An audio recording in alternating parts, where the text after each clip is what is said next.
How to connect Google Calendar to Gohighlevel.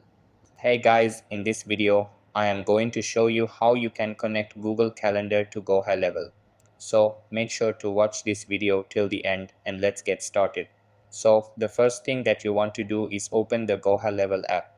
Over here, you will be on your agency dashboard. After that, click on the drop-down menu to switch to the sub-account where you want to add the Google Calendar.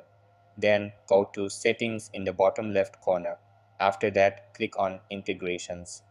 Over here, you will see the option to connect your location's Google account.